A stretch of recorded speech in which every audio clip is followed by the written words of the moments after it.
Hello and welcome to Raising the Stakes, where top women in gaming share their stories.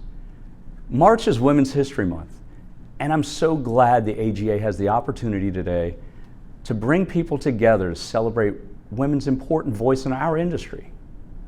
We want to celebrate Women's History Month by shining a light on those propelling our industry forward. And we hope today's conversation will also inspire the next generation of women gaming leaders. From the upper echelons of tribal governments, to state regulators, to the C-suites of major corporations, the panelists for today's discussion show the breadth of women's influence in gaming and how they're leading the way in our industry. As gaming continues to expand throughout the country, we continue to demonstrate the economic benefits in the communities in which we operate. And as part of that, we need to ensure that those benefits are shared equitably. The COVID-19 pandemic hit our industry hard. And as we're reopening, we're seeing increased vaccine numbers, and we're looking to the future. We should do so both responsibly and intentionally to ensure that the growth is really felt by all. Ensuring women like those you will hear from today have a seat at the table will be critical to the long-term success of gaming. We're honored to have several remarkable women here today, each of whom has blazed their own trail to help make a positive impact in our industry. First, we have our moderator, Elaine Hodgson, an AGA board member and an inductee to the Gaming Hall of Fame. With over 30 years of experience in our industry, Elaine is the co-founder, president, and CEO of Incredible Technologies, a designer and manufacturer of casino games. Also on the panel is Stephanie A. Bryan. Stephanie is chairwoman and CEO of Poarch Band of Creek Indians and the first female political leader elected to that position within the tribe. We're also excited to hear from Sara Tait, who serves as the executive director of the Indiana Gaming Commission and the chief regulator for Indiana's 13 casinos. And last, but certainly not least, we're grateful to have Melanie Johnson here with us. She is president and chief operating officer of the Borgota Hotel Casino and Spa in Atlantic City, and is the first African-American woman to be president of an Atlantic City casino. In addition to these powerful industry leaders, we're also fortunate to have an incredible group of female congressional champions fighting for our priorities up on Capitol Hill. I'm delighted to introduce Senator Jacky Rosen from Nevada, who fundamentally understands what the gaming industry and what women who work in it need to thrive. After spending more than 40 years living in Nevada, Senator Rosen knows the impact gaming has on the economy and on the lives of her constituents. Senator Rosen deeply appreciates the struggles many women face to get ahead. To pay for college, Senator Rosen took out loans and worked multiple jobs, one of which was even working as a waitress at Caesar's Palace. Through grit and determination, she eventually became the first member of her family to graduate from college. Senator Rosen then continued to blaze trails as a software developer and a computer engineer, two career tracks that for women, they've been historically shut out of. She's taken this experience to the halls of Congress, where she fights for STEM education and training for all students, and especially girls. When Senator Rosen was elected to the Senate in 2018, she joined Senator Catherine Cortez Masto to make Nevada the 7th state in the country to have 2 women serving as its senators. And as a working mother, Senator Rosen knows firsthand what it's like to balance work and family. In Congress, she fights for pay equity and expanded health care for women on the Health, Education, and Labor Committee. And she advocates for small businesses and women-owned businesses on the Senate Small Business Committee. And as the first chair of the newly formed Senate Commerce Subcommittee on Tourism, Trade, and Export Promotion, Senator Rosen has both a strong platform and a personal experience to advocate for the gaming industry and the opportunities it provides. With that, it's my great pleasure to welcome Senator Jacky Rosen. Hi everyone, I'm Senator Jacky Rosen, and I'm proud to represent the great state of Nevada in the United States Senate. I want to thank the American Gaming Association for hosting today's event to celebrate women in gaming. Women's History Month is a celebration of all women and their contributions to every part of society. In Congress, I'm proud to be part of an incredible group of strong, passionate, trailblazing women who are stepping up and leading our country forward. And I'm thrilled to support other women who are also looking to break through barriers. In recent years, we've seen a wave of women taking leadership roles, and they're making strides across all industries. Whether it's in the boardroom or in Congress, we're in a pivotal moment where women are demanding a seat at the table. I hope that continues, because having more women in leadership roles across our communities allows for a more equitable future for us all. Today is also a time to look back and reflect on the obstacles we've faced as women, obstacles that still exist today that hold women back from leadership and success in their careers. And so, I want to share with you a bit of my own story. Before I came to Congress, I was a computer programmer and a systems analyst. I worked in what's long been considered a male-dominated industry. In fact, early in my career, I worked as a programmer for Summa Corporation, which owned many casinos on the Las Vegas Strip, the Desert Inn and the Sands, just to name a few. Back then, women had to struggle just to be considered for those positions. Like millions of women today, I witnessed wage discrimination and the difficulties that come with challenging gender stereotypes in science and in tech. We've made progress since then, and today, brilliant women are at the height of achievement in science, technology, engineering, and math.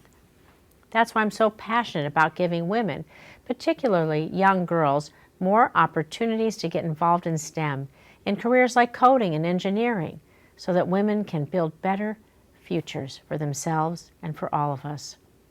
That's how we have to approach whatever issue it is that women face, whether it's increasing access for women in STEM, breaking through the gender pay gap that affects far too many women, or addressing the health disparities that impact the lives of women in our communities.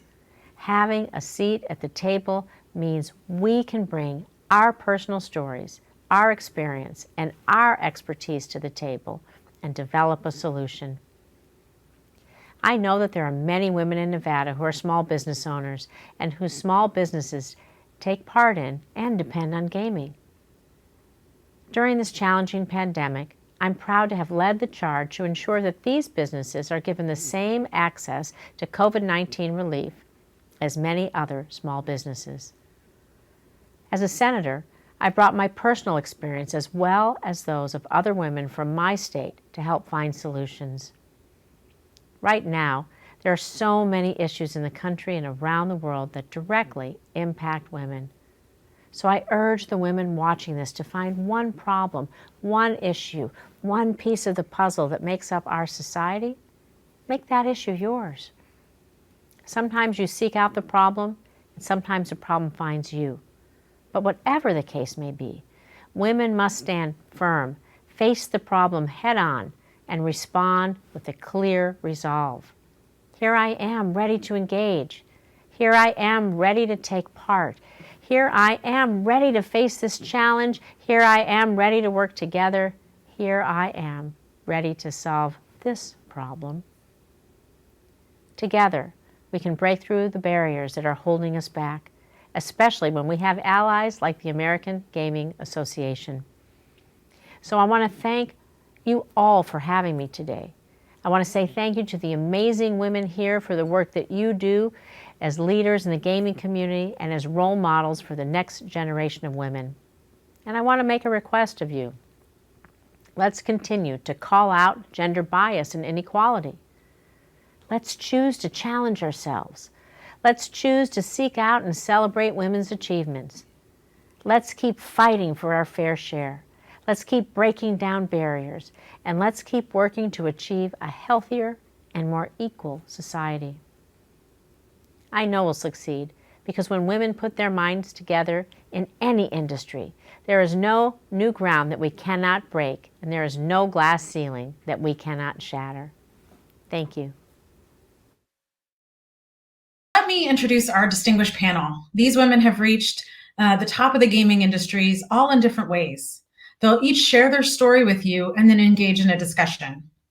Our moderator today is AGA board member Elaine Hodgson, the CEO of Incredible Technologies. She will be joined by Chairwoman Stephanie A. Bryan, Chair and CEO of the Poarch Band of Creek Indians. Melanie Johnson, President and COO of the Borgota Hotel and Casino in Atlantic City, and Sara Tait, Director of the Indiana Gaming Commission. Elaine, let's start with you.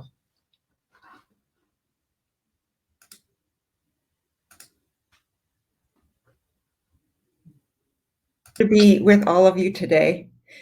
It's very satisfying to see women make advancements in this industry and other industries, and it's important to recognize successful women to provide inspiration for others who may face these obstacles and who hold on to any harmful esteem issues.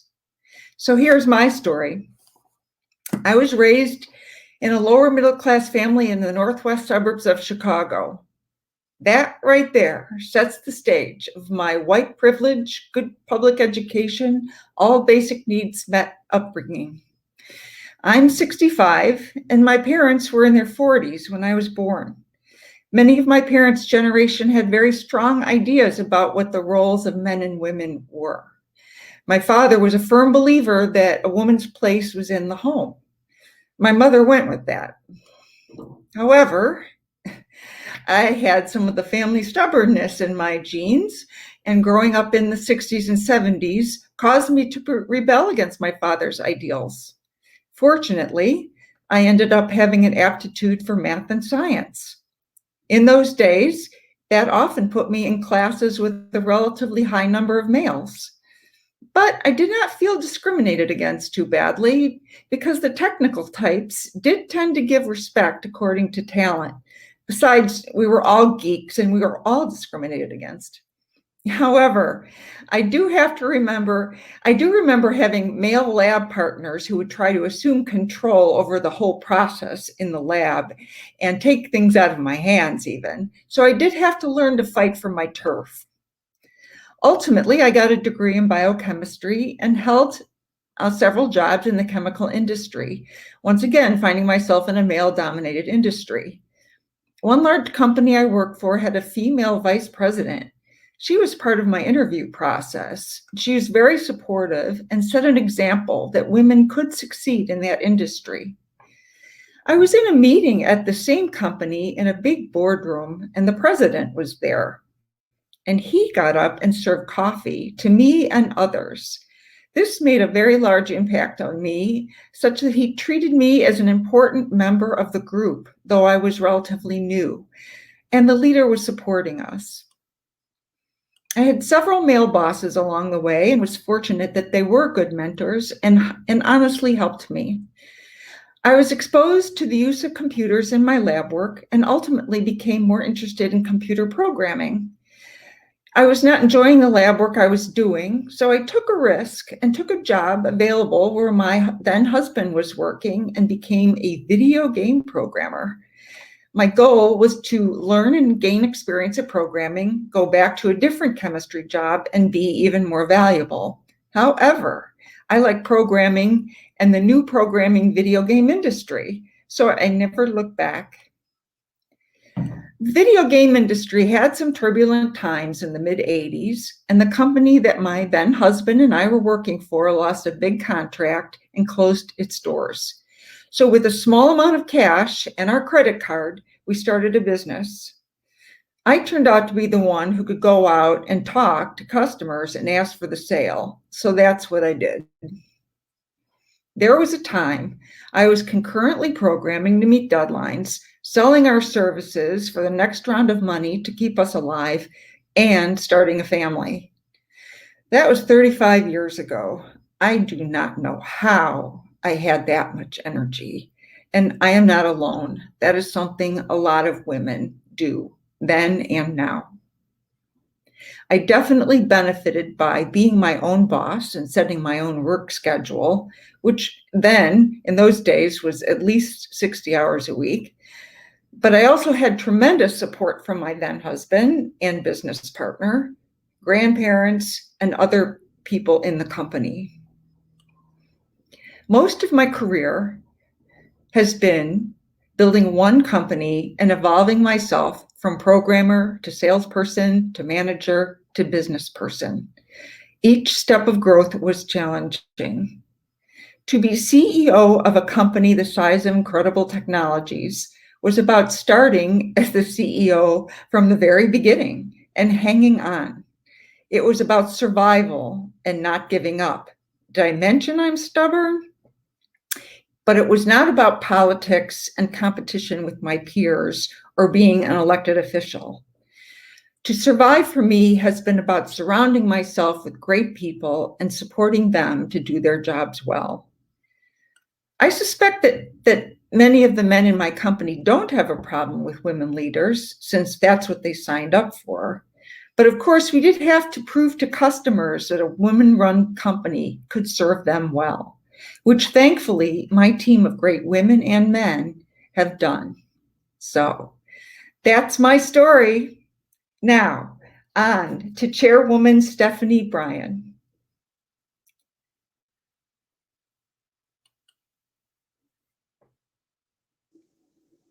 History.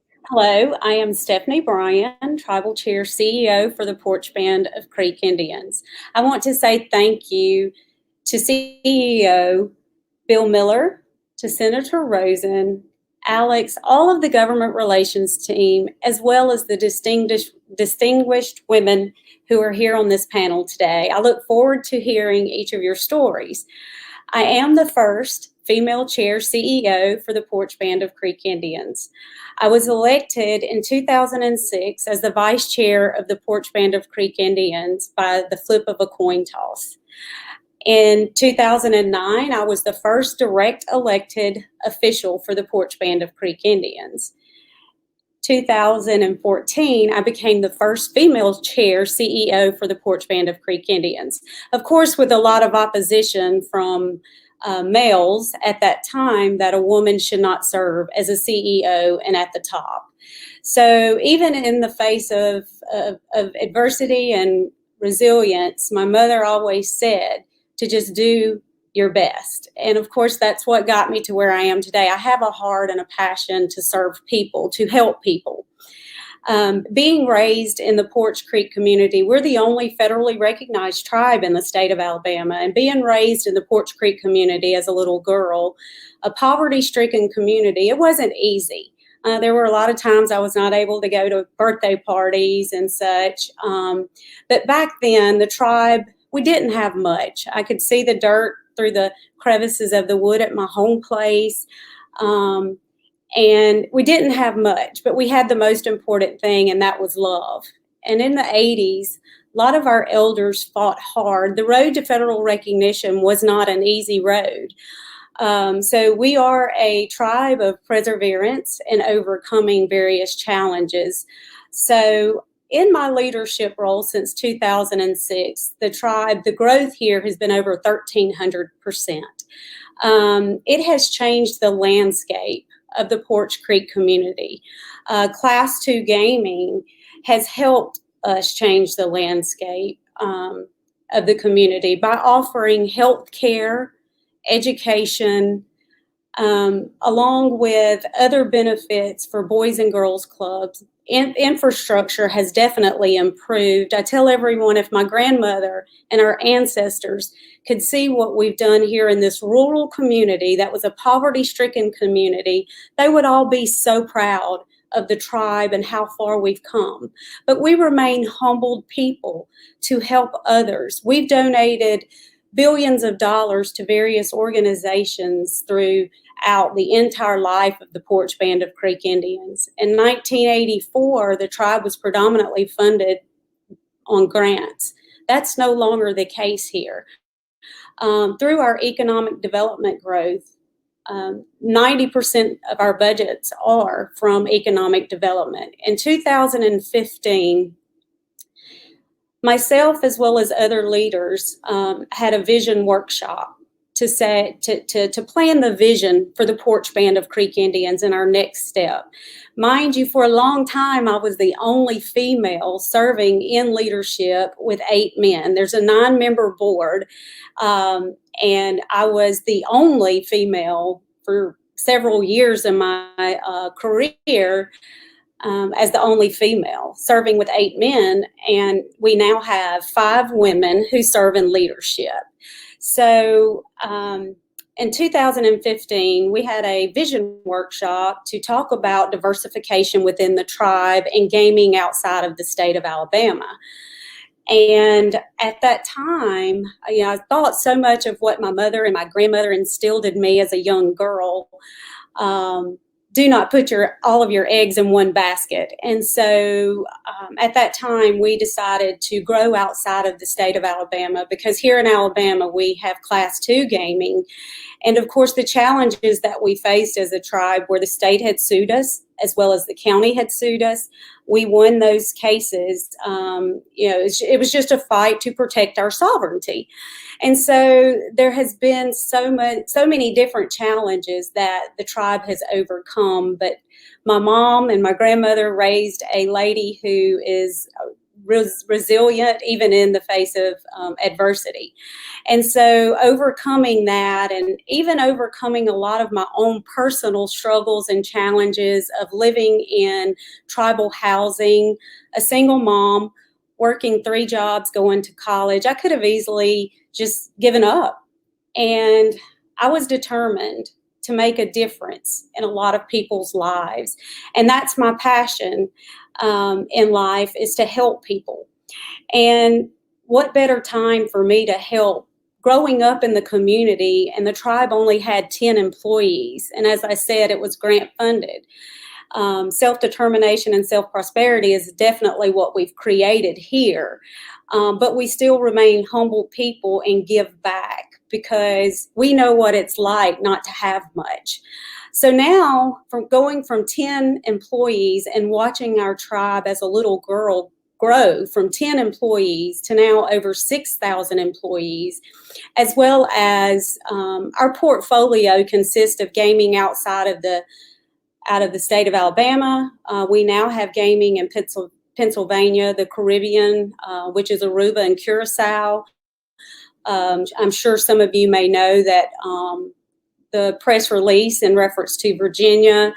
We're also in the industry of aerospace, technology, and as I said, we've created diversity within our economic development and our portfolio. So there's a lot of opportunities that we have created, and created jobs that offer opportunities for everyone within the state. 90% of our employees are non-tribal. Almost 40% are women. And so, there are a lot of barriers that have been broken, and there's a lot of work still left to be done. I think Deb Haaland, her confirmation hearing is today as the Secretary of Interior.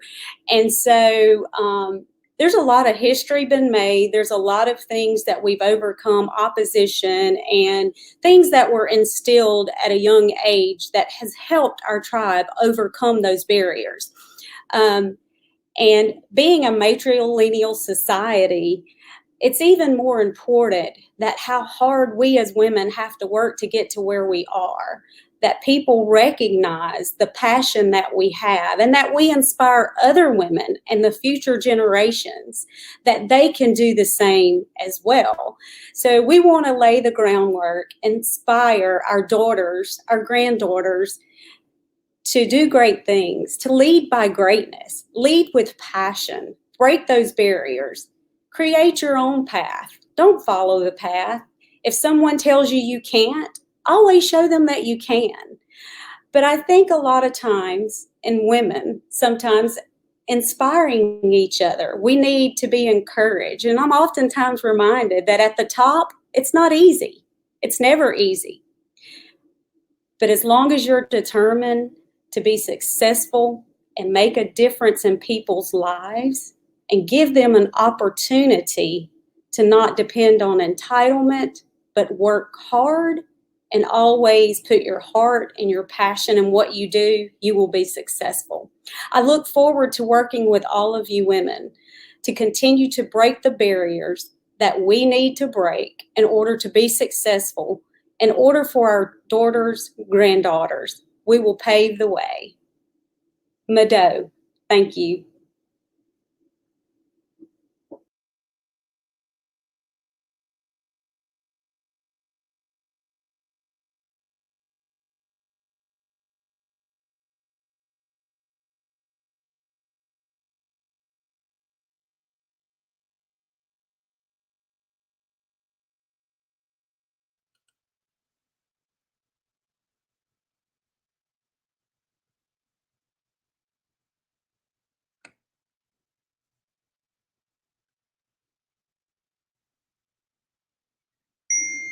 Hi, everyone. It looks like we're having a little technical difficulties. If you can just give us one moment and we will get the next person on the line.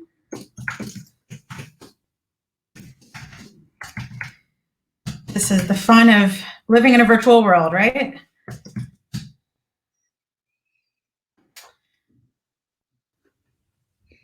As we wait for our next presenter, I will say it's been a really great experience pulling this webinar together with all these incredible women.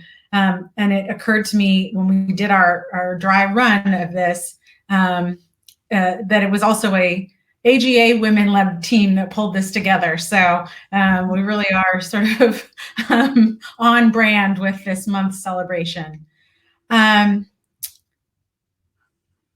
So next, if we can get Melanie to turn on her camera, if it's working. If not, we can. There she is. Great. I will leave it to you. Thank you so much. Stephanie, I have to tell you, what an amazing story. It's so powerful, and I'm very appreciative that I can participate in a panel of such great women, and it makes me feel good to be a woman. Very proud.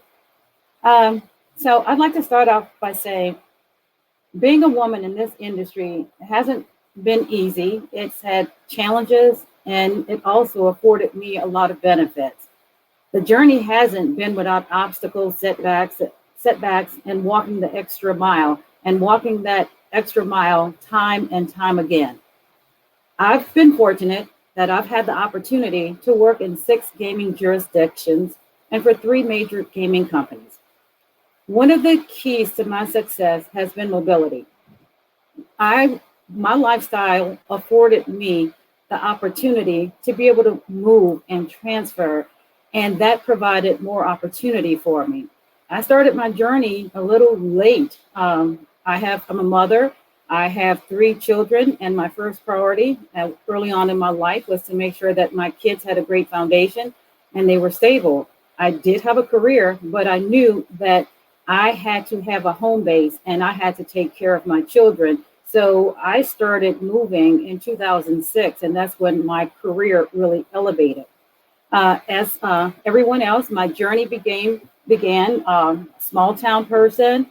I grew up in southern Louisiana, small town called Lacombe, Louisiana. And at the time, maybe we had 2,500 to 3,000 people living in that small community. I'm the first one on both sides of my family that got a formal education and went to college. My parents were hard workers, and they were proud of us regardless whatever we did. They didn't say go to college. They didn't say you had to do anything. Whatever we did, we were told, if it's worth doing, do it well, and always do it to make yourself proud. And when you wake up in the morning, you want to look in the mirror and like what you see. So with that said, I graduated from the University of New Orleans with the Bachelor of Science in Accounting. The reason I chose this school was because in the late 70s, it was really tough being Black in the South. By no means was it easy. Fortunately, I don't know where I got this mindset, but I did. I chose to go to University of New Orleans because it was predominantly white. The professor to student ratio and the proximity to my hometown. I'm 17 years old. I don't want to be too far away from home. I had never been anywhere before. So in the event that I needed to get home within an hour, that afforded me that opportunity. But the reason I chose the school that was predominantly white was I knew the workforce was not going to look like me. At that time in New Orleans, a Black accountant, they were far and few in between. And I knew that the employers, they just literally were not hiring people of color. And that's just a very true story. So I went to this school because the world I lived in Lacombe was predominantly Black.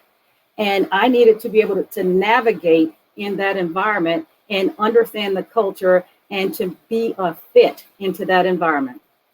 So graduated from college. I got a lot of interviews, so many interviews in the accounting field. But I went to a predominantly white high school that was public. I went to a predominantly white college. And my name was Melonie Johnson. So on the phone, Melanie was not a person of color. And when I went into the interviews, it was shock. And I could just read their minds at that point in time. It was like, oh my God, she's Black. And that was just not going to happen. So these are the stories I was told. The position had already been filled, or they would offer me an opportunity at a later date to interview for a non-degreed position. And of course, that never came to fruition.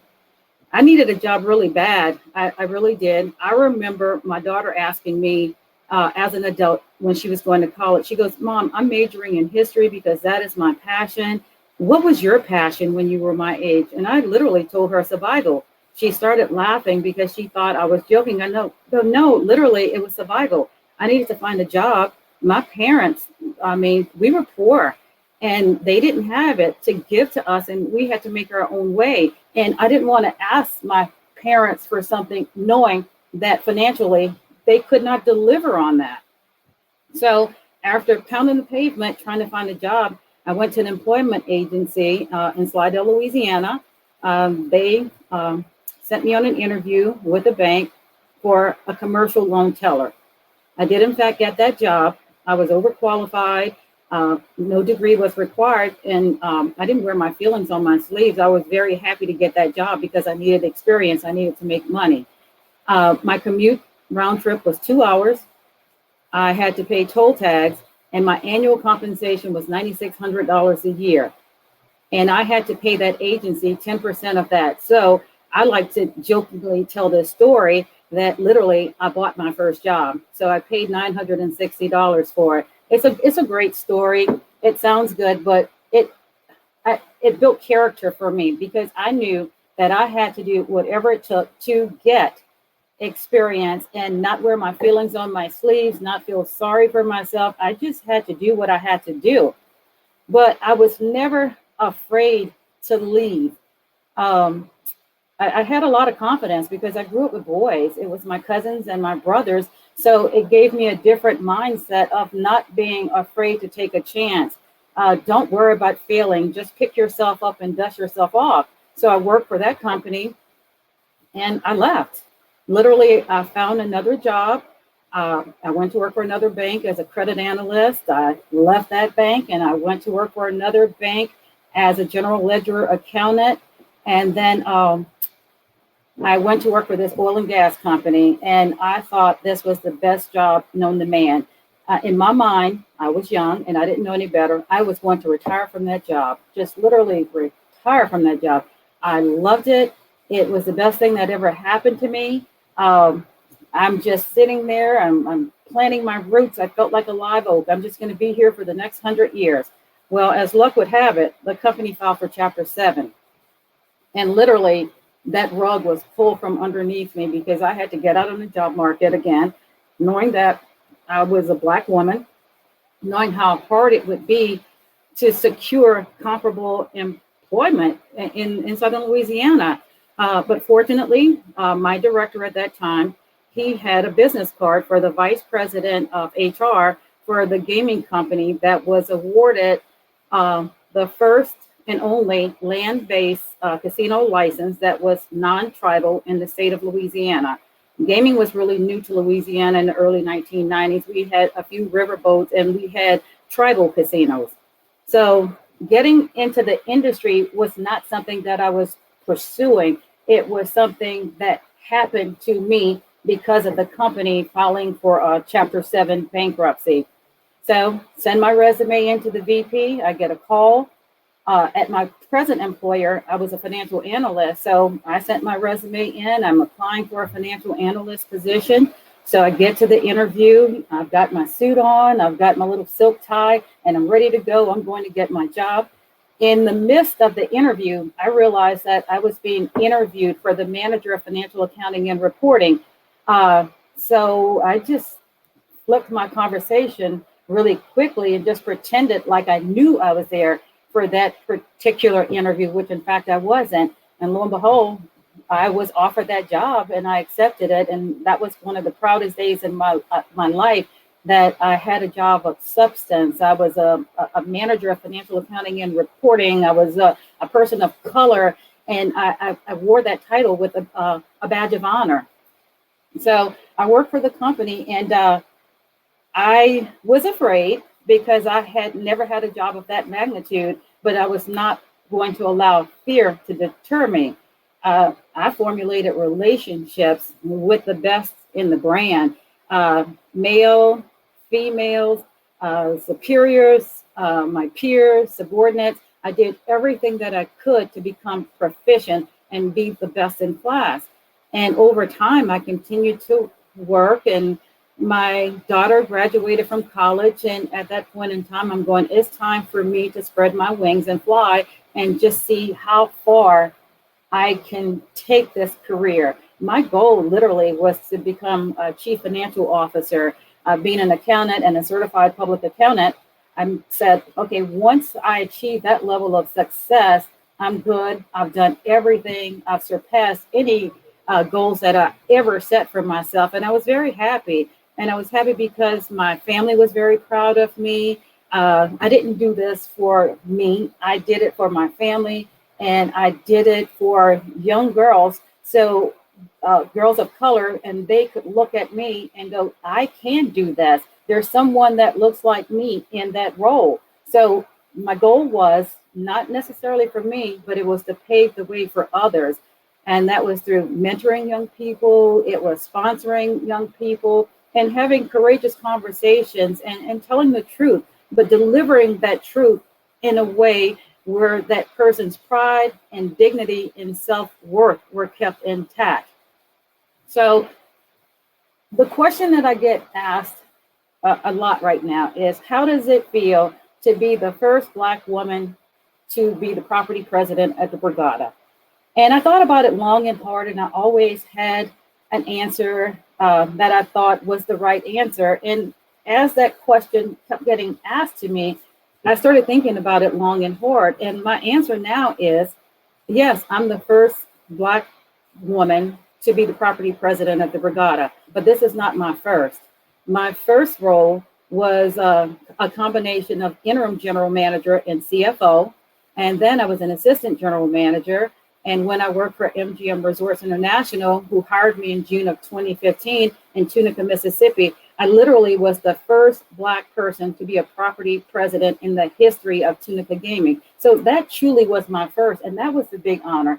And I've also been the president for MGM National Harbor and National Harbor, Maryland. And now I'm the president of the Borgata. So my answer is, I'm proud to work for an organization that recognizes my talent.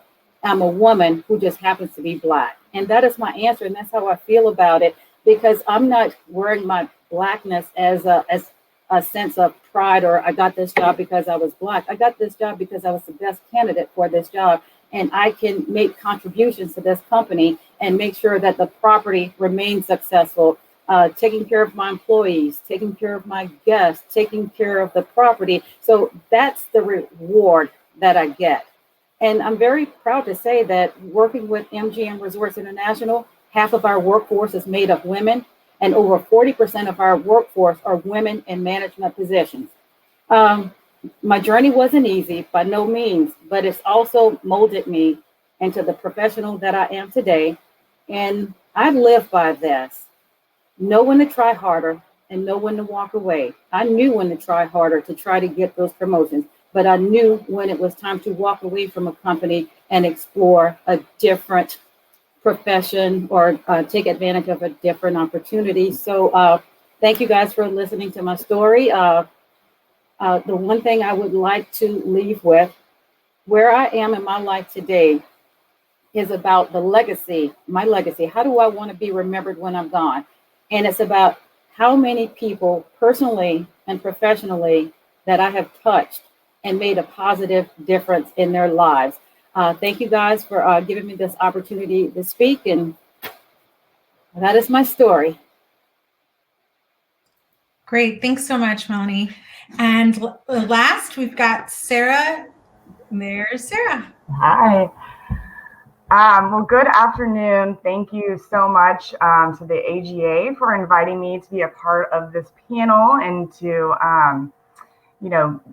be here talking with these extraordinary women. I am sitting here thinking I am able to be on this panel because of their sacrifices and the stories that I just heard. It's incredible. So I'm so thankful that I got to hear Elaine's and Stephanie's and Melanie's stories. It is because of their hard work and their trailblazing that a young woman like me is able to be in a leadership position in the gaming industry. And I'm so fortunate for them that my path to leadership, frankly, has been easier because of them. And so, man, that was my first time, along with all of you, hearing their stories. And I'm at a loss for words, frankly. And so anyways, I was born and raised in Indianapolis. I, like Elaine, am a little bit stubborn and also, came from a life of privilege. And I recognize that probably the most impactful thing for me growing up is that I was a student athlete. I was a diver and an elite diver. And, being an athlete really gave me transferable skills that has helped me have confidence like Melonie and be able to be a leader. I guess I never said I'm the executive director of the Indiana Gaming Commission. I've been at the agency for about 9.5 years. I started there as a staff attorney straight out of law school. I was promoted to be the executive director about 6 years ago. I was the first woman executive director and also the first person in that role that came from the agency and that had actual gaming experience. So I oversee our commercial casino industry as well as sports wagering and paid fantasy sports, boxing, and mixed martial arts and charitable gaming. I have a staff of over 200 and I also oversee 2 law enforcement divisions, which as a civilian young woman is one of the most challenging parts of my job. But I started at the commission because I wanted to be in public service. I wanted to serve the state. And I figured if I could regulate a casino, I could regulate anything. But I've been very fortunate to be in the right place at the right time. Vacancies came up sort of unexpectedly, and I was able to receive promotions. So, like I said, like Melonie, I have a lot of confidence. So 3 quick stories to kind of demonstrate where I really had to advocate for myself. I was 8 months pregnant with twins, which if you've had multiples, that's basically you're, laying down on a couch, unable to move at that point. When the general counsel position at the Gaming Commission came up, and I remember talking to a few people in the office and saying, I'm going to go for that job. And they just looked at me like, you're about to have 2 kids. You're a first-time mom. Like, do you really want this? And I just remember thinking, like, of course I do. What do you mean? Of course I can do it. I can balance both. And just having that confidence and that ability to go and advocate for myself and, want to be considered. Another example is when I was a young staff attorney, and I remember seeing that tribal gaming was becoming something new to our state. And I walked down to to the general counsel's office at the time, and I said, is there anybody in the agency that's monitoring tribal gaming? And they said no. And I said, well, can I do that? And so I showed the initiative, and then, fast forward 9 years, and for the first time in the state of Indiana, we just negotiated a tribal state compact, and the governor tasked me with being the lead negotiator on his behalf. And it's because 9 years ago, I had the confidence and was able to go and advocate and say, I want this opportunity. I want the chance to do this.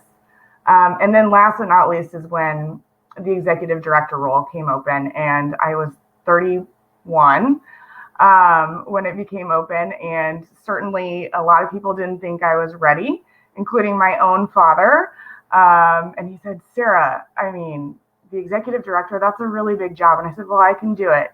But I remember thinking to myself, you know what? I'm going to give it a try. And even if I don't get the job, I have practice interviewing with the governor, and I can take that and learn from it.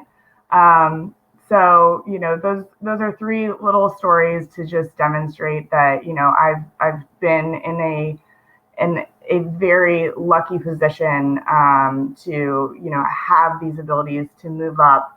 And I've been very privileged, very fortunate. I have a lot of help, like Elaine said as well. I have 3 kids, the twins and a third.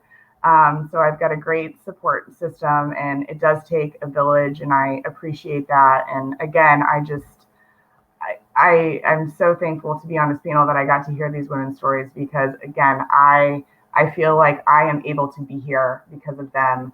And it's so inspiring. And I hope that in 15, 20 years, I can continue talking about this and inspire more women. So thank you for the opportunity to share a little bit of my story, and most importantly, to be here to listen to this. So thank you.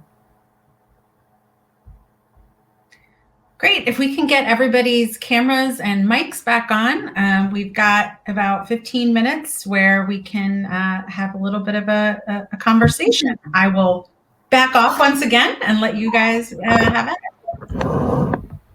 So I'm honored to have heard your stories, and I'm inspired by all of you, and I'm sure you've inspired our audience a great deal.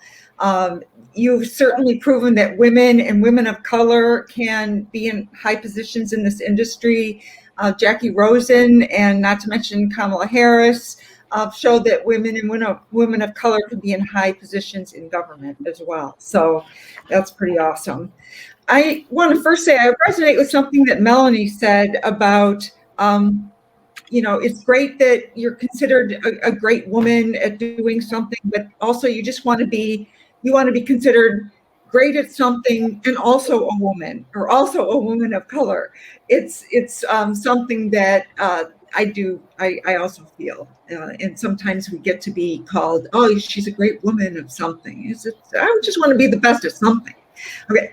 So having said that, how do you think that women have redefined leadership in the way that women can be?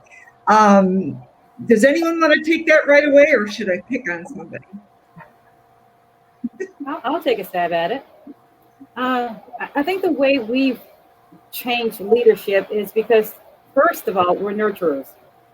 And most of us are mothers. And if you can manage children, you've got great management skills. You think managing a little kid is hard, manage a teenager. And you go through everything every possible scenario that you can go through. So what do I think we bring through to the workforce? I think we bring a sense of organization, structure, empathy, listening, and not just hearing, listening and understanding and paving the way. That's what I think our contribution is. Now I'm worried about the teenage years, Melanie. Thanks a lot. You wait. I have to agree with Melanie in reference to the teenagers and managing a lifestyle. I oftentimes look back and I say to myself, how did I manage juggling 3 children and piano lessons, ball, working? But I do think that we as women, we like a challenge. And so just to show that we can do it.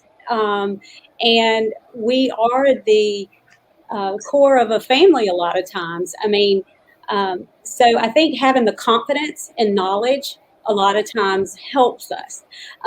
Coming from a person who had low self-esteem as a kid, when I won the Princess Contest, which is in tribal world, Native American world, I wanted my sister to go get the crown. And at that time, I thought, never would I be in this type of position.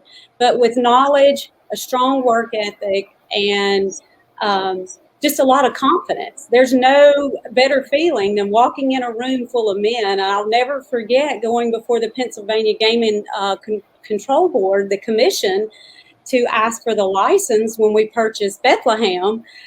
I must say, all the men in suits, and it was very intimidating, but I walked in the room with a lot of confidence, but most importantly, a lot of passion to create jobs that help people. That's really good. I interviewed some people at my company, and my 24-year-old daughter, she's my youngest, I'm through teenagers, but she called it something I hadn't heard before. We women put in emotional labor that we also nurture, like you say, and such. And I just never heard that term before. She's proud of the emotional labor that she puts in. It helps her bond with her peers, but it's exhausting at the end of the day, she says. So we shouldn't discount the emotional labor we put into a day. Mm-hmm. Another of my great years at work said, it's great to be supported by women, by women's organizations, but we also need to have men allies in our fight to be equal, right? So there are quite a few men on this call. I saw the list, and it's a fair number. So what advice would you give to the men on this call about equality? I'll start. This was a really hard question. I thought for the weekend over, what I thought would be a good answer. And I think the most important thing is just understanding why diversity generally is important to a company or to a workforce. And it's because you get these different perspectives. And when you have different perspectives, your company has more solutions to choose from. And I think when you just boil it down to that, and you have that understanding that your company is going to be better if it is more diverse, that's where I think men can operate from. And being educated and engaged on the topic is critical. So just at a really fundamental level, I think that is my advice to anyone about diversity and equality in the workplace, and why it's so important is that it really will benefit your company. So yeah. I think it brings also a sense of balance.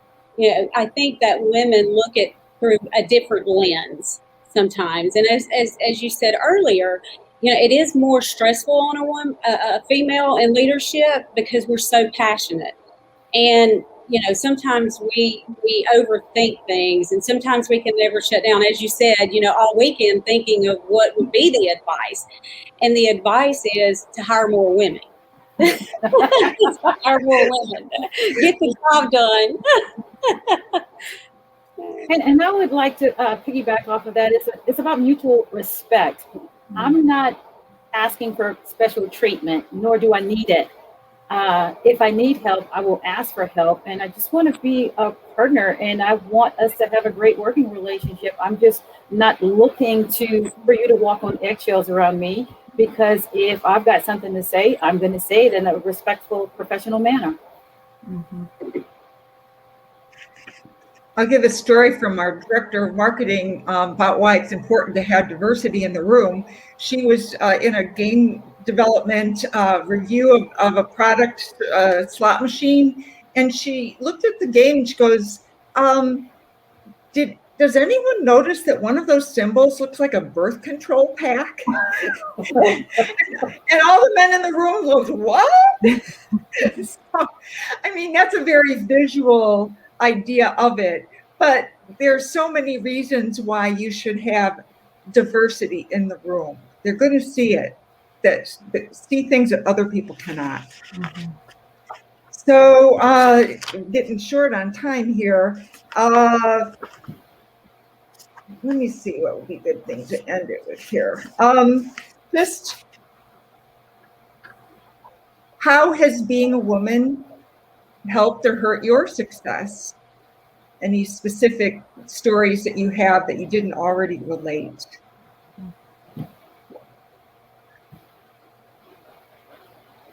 Okay. I'll tell a story, but I'm not going to put any names on it because this was not done maliciously or with any ulterior motives. In my career in the past, I was once told that I had peaked. And the one thing I don't like is don't tell me what I can and cannot do. I put enough pressure on myself to achieve goals or understanding where my strengths and where opportunities to improve are. So I was told that I had maxed out and my career was great and I was perfectly placed and I was an asset and I was going to be there forever. And I promise you, this was not done with any ill intention. So literally, I was really upset and it's like, okay, I have no room for growth. I have no room for growth. I hate that. So I left work because I was not in the right frame of mind to be around employees or customers. So I removed myself from the situation and I went home and I thought about it. And I thought about it for about 2 days. And then I put myself on the job market. And literally in less than a month, I had another job and I was turning in my letter of resignation. I knew where I wanted to go in my career. So I was over operations at this point. I went back to being a CFO with the promise that I would move up and become a general manager. And it happened. I left. That's why I'm saying no one to try harder and no one to walk away. And I walked away.